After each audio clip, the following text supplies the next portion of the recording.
हमारे केशव पासी जी आए हैं, प्रत्याशी बाबागंज से। जोरदार तालियों के साथ स्वागत कीजिए और सिंधुजा जी के लिए भी जोरदार तालियों के साथ उनका स्वागत कीजिए। तो मैं चर्चा कर रहा था कि ये कह रहे थे कि मैंने क्या किया, हमारी पार्टी ने क्या किया, मोदी जी ने क्या किया, योगी जी ने क्या किया। मित्रों, ये दम लेकर के इलाके के विकास के बारे में चर्चा करने की अगर किसी ने हिम्मत जुटाई है तो वो किसी और पार्टी ने नहीं जुटाई है, वह भारतीय जनता पार्टी ने जुटाई है। इस बात को हमको समझना चाहिए। ये रिपोर्ट कार्ड लेकर के जाना और रिपोर्ट को लेकर के जनता के सामने रखना और छाती ठोक कर कहना कि मैंने ये कहा था वो किया है, ये संस्कृति और ये राजनीतिक तौर तरीका किसी और ने नहीं, हमारे मोदी जी ने भारत की राजनीति में लाया है। और इसीलिए हर एक प्रत्याशी अपने विकास की कहानी सुनाता है कि कैसे वो पार्टी आगे बढ़ रही। लेकिन क्या कभी आपने किसी अन्य दल के प्रत्याशी को सुना है कि उन्होंने कोई विकास की बात की है? कभी आपने सुना है कि उन्होंने गरीब के आंखों के आंसू को पोंछने के लिए कोई कदम उठाया है? कभी आपने किसी राजनीतिक दल से यह सुना, भारतीय जनता पार्टी को छोड़कर, कि उन्होंने इस इलाके में क्या कोई विकास के काम को आगे बढ़ाया है? ये हिम्मत अगर कोई कर सकता है तो वो भारतीय जनता पार्टी कर सकती है, यह हमको ध्यान रखना। बाकी सभी पार्टियां इस बात की चर्चा कर सकती है कि हमने अपने परिवार का विकास कैसे किया, अपने घर का विकास कैसे किया, अपने रिश्तेदारों का विकास कैसे किया। लेकिन जनता का विकास के बारे में कोई चर्चा नहीं कर सकता। ये चर्चा करने का दम भरना और ये कहना कि जो कहा था वो किया है, जो कहेंगे वो करके देंगे, ये भारतीय जनता पार्टी कर सकती है। मित्रों,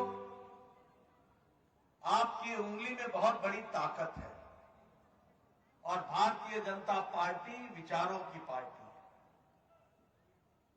आपने 2019 में यहां से, जहां विनोद सोनकर को और साथ में हमारे गुप्ता जी को, अपने संगमलाल गुप्ता जी को अपनी ही उंगली से कमल के निशान पर वोट डाल करके उनको विजय हासिल कराई थी ना? आपने ताकत दी थी ना? और आपकी ताकत को लेकर विनोद सोनकर और संगमलाल गुप्ता जी ने अपनी उंगली से संसद के अंदर बटन दबा करके धारा 370 को धाराशाही किया और यहां के इलाके का योगदान किया। ये ध्यान में रखना चाहिए। देखिए, वोट की बड़ी ताकत होती है। आपने ताकत दी विनोद सोनकर को, आपने ताकत दी संगमलाल गुप्ता को, और उन्होंने आपका योगदान जम्मू कश्मीर को भारत के अभिन्न अंग के साथ 156 कानून जो भारत के लागू नहीं होते थे उनको लागू कराने में काम किया। तो वो आपके वोट ने काम किया, ये याद रखना चाहिए। आप बताइए, समाजवादी पार्टी ने राम भक्तों पर गोली चलाई थी कि नहीं चलाई थी? चलाई थी कि नहीं चलाई थी?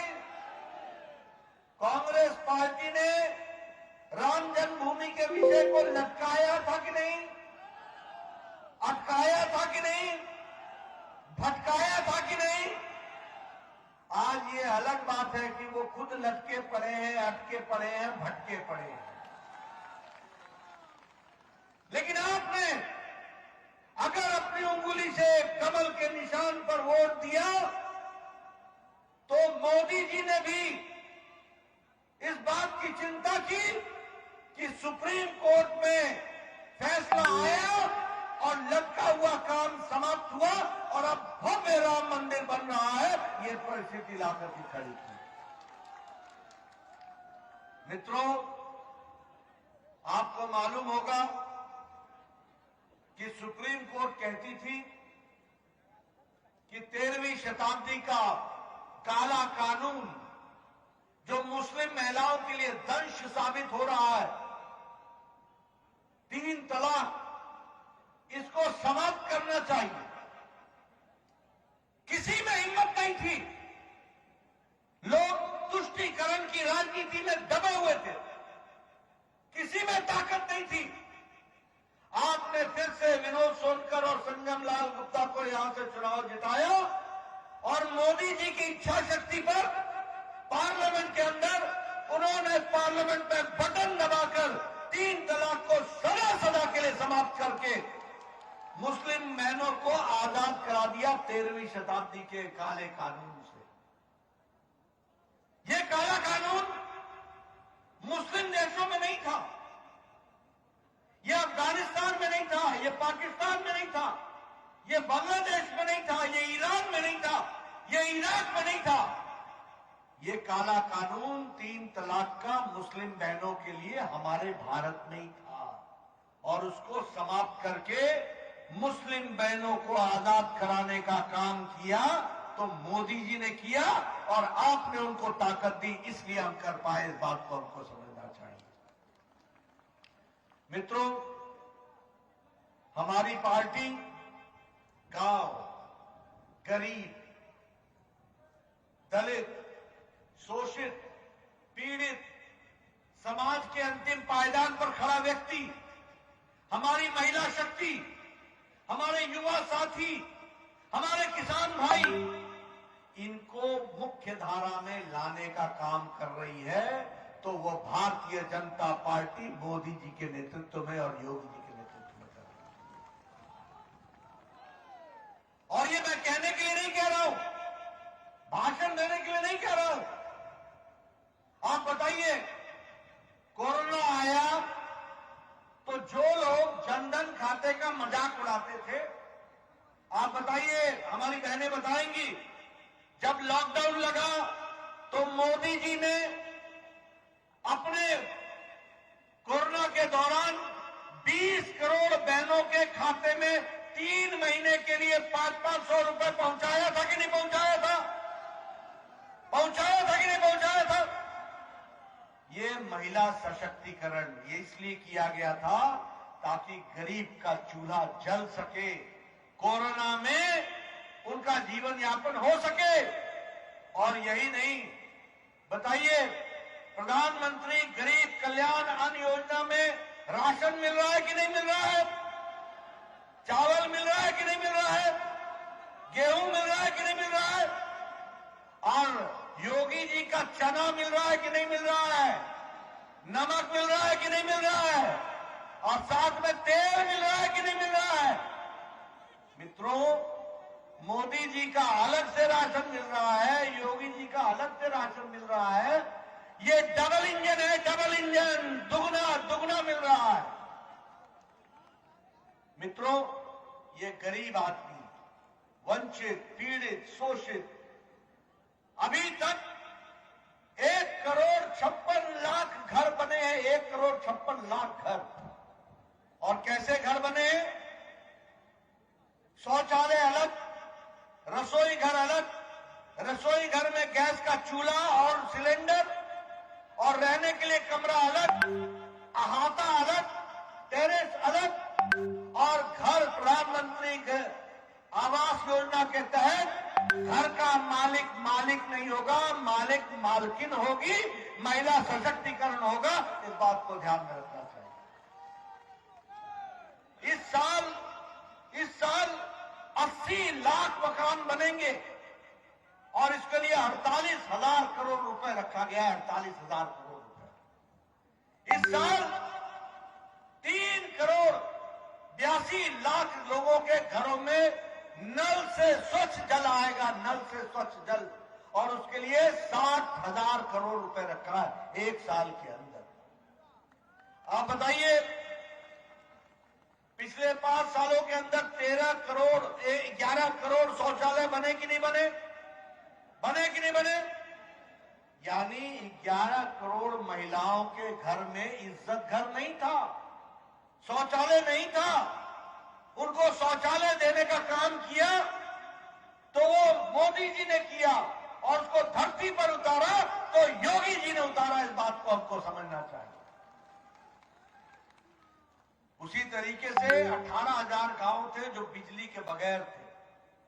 यहां प्रतापगढ़ में भी सैकड़ों के हिसाब से गांव ऐसे थे जहां बिजली नहीं थी, और मोदी जी ने योगी जी के साथ मिलकर और मोदी जी के आशीर्वाद और योगी जी का काम 1000 दिन के अंदर सारे उत्तर प्रदेश में अब कोई भी गांव बिना बिजली के नहीं रह गया है। ये हमको याद रखना चाहिए। 2.5 करोड़ घरों को बिजली पहुंचाई गई, 2.5 करोड़ घरों।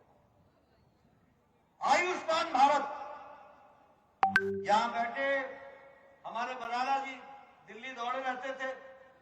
हजूर इनको देखिए, भाई जी को देखिए, इनके दिल का ऑपरेशन होना है। सिंधुजा जी बोलती थी कि इनका किडनी का ऑपरेशन होना है। हमारे केशव पासी जी बोलते थे इनका किडनी का ऑपरेशन होना है, दिल का ऑपरेशन होना है, इसको कैंसर हो गया है, पैसा दिलवाइए, पैसा दिलवाइए। गरीब आदमी का अगर किसी को कैंसर हो जाए या दिल की बीमारी हो जाए या किडनी खराब हो जाए तो उस घर का खेत बिक जाता था, मकान बिक जाता था। लेकिन मोदी जी ने 50 करोड़ लोगों के लिए, यानी भारत की 40% आबादी के लिए हर साल गंभीर बीमारी से लड़ने के लिए 5 लाख रुपए का गंभीर बीमारी के इलाज के लिए व्यवस्था की है प्रति परिवार। 2.5 करोड़ लोगों ने अपना इलाज करा लिया है, उनको नई जिंदगी मिल गई है। 50 करोड़ लोगों को ये गोल्डन कार्ड मिला है, और ये हर साल 5 लाख रुपए मिलता है। अगर मान लीजिए कि आपके परिवार ने इस साल 2 लाख रुपए का इलाज करा लिया और 3 लाख रुपए आपके पास पड़े हैं, तो अगले साल मोदी जी का फिर से 2 लाख रुपए आ जाएगा और फिर आप 5 लाख रुपए खर्च करने के लिए तैयार हो जाइएगा। ये व्यवस्था की गई। मित्रों, ये बदलता हुआ भारत है कि नहीं है? ये बदलता हुआ उत्तर प्रदेश है कि नहीं है? ये बदलता हुआ प्रतापगढ़ है कि नहीं है? और किन लोगों का इलाज हो रहा है? गरीब लोग, रिक्शा वाला, फेड़ी वाला, रेड़ी वाला, सब्जी वाला, ठेले वाला, ऑटो रिक्शा वाला, क्लीनर, लिफ्टमैन, बैरा, वेटर, बाल काटने वाला, कूड़ेदान से प्लास्टिक उठाने वाला, वो गरीब आदमी जो कभी अस्पताल में इलाज करने की बात सोच नहीं सकता था, आज वो 5 लाख रुपए का गोल्डन कार्ड मोदी जी का लेके घूमता है और इलाज कराने के लिए 5 लाख रुपए की व्यवस्था उसके पॉकेट में होती है। इस बात को समझना चाहिए। इसलिए मित्रों, जब मैं ये बात करता हूं, आप बताइए 11 करोड़ शौचालय बना तो महिलाओं का सशक्तिकरण हुआ कि नहीं हुआ? महिलाओं को ताकत मिली कि नहीं मिली? इस साल युवाओं को 1 साल के अंदर इस बार के बजट में 60 लाख नौकरियां मिलेंगी। 60 लाख 1 साल के अंदर, 60 लाख नौकरियां। इसलिए युवा हो या फिर और किसी दृष्टि से हो, हमेशा विकास का काम किया है तो भारतीय जनता पार्टी और मोदी जी और योगी जी की सरकार ने किया। आप बताइए, आपके यहां 4 लेन सड़क बन रही है कि नहीं बन रही है? कहीं गंगा एक्सप्रेसवे, कहीं बुंदेलखंड एक्सप्रेसवे, कहीं पूर्वांचल एक्सप्रेसवे, कहीं पर गोरखपुर लिंक एक्सप्रेसवे। आप बताइए, सीधे प्रयागराज के लिए सड़क जा रही है कि नहीं जा रही है? 4 लेन सड़क है कि नहीं है? मित्रों, ये सड़क नहीं है, ये विकास की गंगा है, विकास की गंगा। आप बताइए, यहां डिफेंस कॉरिडोर उत्तर प्रदेश में बन रहा है कि नहीं बन रहा है? आप बताइए, अयोध्या इंटरनेशनल एयरपोर्ट हो गया कि नहीं हो गया? लखनऊ इंटरनेशनल एयरपोर्ट हो गया कि नहीं हो गया? कुशीनगर इंटरनेशनल एयरपोर्ट हो गया कि नहीं हो गया? और आप जेवर में सबसे बड़ा एयरपोर्ट बन रहा है तो वो उत्तर प्रदेश में बन रहा है। यही नहीं, लखनऊ में अटल मेडिकल यूनिवर्सिटी, गोरखपुर में all India institute of medical sciences, आपके यहां भी मेडिकल कॉलेज की स्वीकृति हुई है। आपके यहां भी विकास के लिए हर एक दृष्टि से काम चल रहा है, सड़कों का जाल बिछ रहा है। जब मोदी जी प्रधानमंत्री बने थे उस समय उत्तर प्रदेश में 22-23 करोड़ की जनसंख्या में सिर्फ 15 मेडिकल कॉलेज थे। आज 59 मेडिकल कॉलेज है, 59 मेडिकल कॉलेज। ये विकास की कहानी है मित्रों। इसीलिए मैं आपसे ये निवेदन करने आया हूं कि विकास का चैंपियन है तो वो हमारी सरकार है। मित्रों, योगी जी ने 5 साल में उत्तर प्रदेश को 7वें नंबर से उठा करके आर्थिक जगत में, आर्थिक दुनिया में दूसरे नंबर पर पहुंचा दिया है, दूसरे नंबर पर। अब एक बार आप सिंधुजा जी को और केशव पासी जी को नया पासपोर्ट देकर के आप इनको भेजेंगे विधानसभा में और उत्तर प्रदेश नंबर 1 का राज्य हो जाएगा। इस बात को हमको ध्यान में रखना है। इसीलिए चाहे वो विकास की बात हो, पिछले 5 साल में 10 विश्वविद्यालय आए हैं, 77 डिग्री कॉलेज खुले हैं, 27 इंजीनियरिंग कॉलेज खुले हैं। एक विकास की एक नई कहानी लिखी गई है। और अभी तो किसानों के लिए जब आप पासी जी को और सिंधुजा जी को भेजेंगे तो किसानों के लिए सिंचाई में बिजली मुफ्त मिलेगी और मुफ्त उनकी सिंचाई होगी। इस बात की व्यवस्था की जाएगी। भारत माता की। और बहनों के लिए स्कूटी, पढ़ाई के लिए, कॉलेज जाने के लिए, स्कूल जाने के लिए। आप बताइए, समाजवादी पार्टी में महिलाओं पर अत्याचार होता था कि नहीं होता था? बहनें असुरक्षित थी कि नहीं थी? अब योगी जी के राज में पूरी आजादी के साथ स्कूटी पर बैठ करके कॉलेज जाएंगी और पढ़ करके आगे बढ़ेंगी। ये उत्तर प्रदेश बनने वाला है। 2 करोड़ नौजवानों को लैपटॉप और टैबलेट मिलेगा पढ़ाई के लिए, 2 करोड़ बहनों भाइयों को। उसी तरीके से ये जो माफिया राज है ना, माफिया राज, इसको जड़मूल से समाप्त किया है और आगे और समाप्त करेंगे। उत्तर प्रदेश में माफिया को चलने नहीं देंगे। आप चाहते हैं ना कि उत्तर प्रदेश से माफिया समाप्त हो? उत्तर प्रदेश से माफिया समाप्त हो? मित्रों, अब योगी जी ने तय किया है कि एंटी टेररिस्ट, एंटी गुंडा कमांडो स्क्वाड, इसका ट्रेनिंग सेंटर बनेगा। और कहां कहां बनेगा? देवबंद में बनेगा, मेरठ में बनेगा, रामपुर में बनेगा, आजमगढ़ में बनेगा, कानपुर में बनेगा, बहराइच में बनेगा और माफिया राज को और आतंकवादियों को जड़मूल से समाप्त किया जाएगा। उत्तर प्रदेश से इसका काम होगा।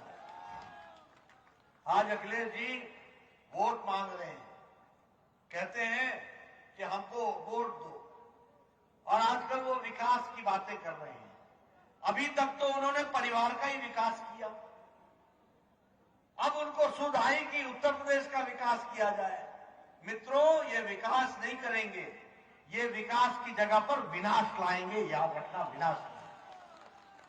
और फिर भाषण के लिए नहीं बोल रहा हूं मैं तथ्यों के साथ बोल रहा हूं। बताओ, अखिलेश ने 5 साल के अंदर 200 दंगे उत्तर प्रदेश में हुए कि नहीं हुए? हुए कि नहीं हुए? और योगी जी के राज में एक भी दंगा नहीं हुआ, एक भी दंगा नहीं हुआ। आप बताइए, अखिलेश जी के राज में मुजफ्फरनगर का दंगा हुआ था कि नहीं हुआ था? और सुप्रीम कोर्ट ने कहा था कि नहीं कहा था कि प्रशासन नाम की चीज ही नहीं है, प्रशासन मूक दर्शक रहा है। सुप्रीम कोर्ट ने कहा था, उन्होंने कहा था कि अखिलेश की सरकार दंगा को कंट्रोल करने में बिल्कुल विफल रही है। 92 लोग मारे गए थे, 5000 लोग घर छोड़कर भागे थे, कैराना में 60 लोग अपनी जमीन बेच के पलायन कर गए थे।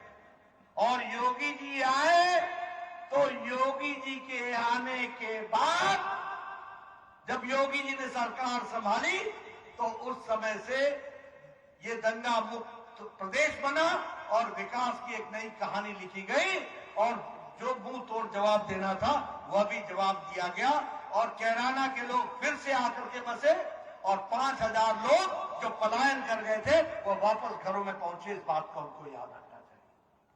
आप बताइए, 5 साल पहले कानून वही था ना जो योगी जी के समय में कानून था? कोई कानून में तो बदलाव नहीं हुआ। कोई बदलाव हुआ क्या 5 साल में? लेकिन 5 साल पहले जुर्म भी वही था, आजम खान भी वही था। 5 साल पहले दंडनाता था और 5 साल योगी जी के दौरान वह जेल के अंदर गुल्ली डंडा खेल रहा है। यह परिस्थिति लाकर मुख्तार अंसारी, जुर्म भी वही था, व्यक्ति भी वही था, कानून भी वही था, वो बाहर दंडना रहा था। योगी जी का राज आया तो जेल में गुल्ली डंडा खेल रहा है। आप बताइए, आतिक अहमद,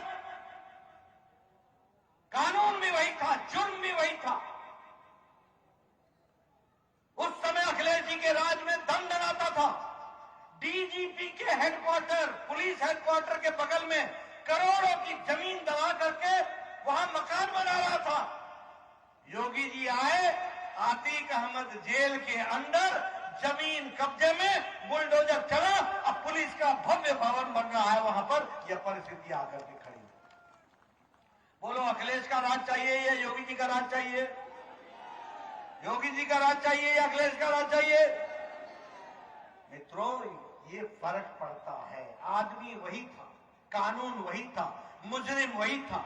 नेता बदल गया तो वही मुजरिम जेल के अंदर हो गया और जब नेता दूसरा था तो यही मुजरिम जेल के बाहर दंडनाता था। यह है जिसको हमको समझना चाहिए, यह भी हमको याद रखना चाहिए। मित्रों, मैं यहां पर आया हूं, आपके साथ मैं कुछ चर्चा भी करना चाहता हूं। मुझे मालूम नहीं कि यहां अखिलेश जी आएंगे कि नहीं आएंगे, लेकिन अगर अखिलेश जी आए तो मैं पत्रकार मित्रों से पूछना चाहूंगा कि उनसे पूछना कि जेपी नड्डा ने कुछ प्रश्न खड़े किए तो उसका उत्तर दे, और मैं उत्तर चाहूंगा उनसे। और मीडिया वाले नोट कर लें मेरी बात को। 22 मई 2007 को गोलघर गोरखपुर में 3 ब्लास्ट हुए थे। एक ब्लास्ट बलदेव प्लाजा पर हुआ था, एक गणेश चौराहा पर हुआ था, एक जलकल बिल्डिंग में हुआ था। 3 ब्लास्ट हुए थे एक साथ। 15 लोग मारे गए, 50 लोग घायल हुए। इसके साथ साथ 23 नवंबर 2007 को कचहरी में ब्लास्ट हुआ था। एक अयोध्या में हुआ था, एक लखनऊ में हुआ था और एक वाराणसी में हुआ था।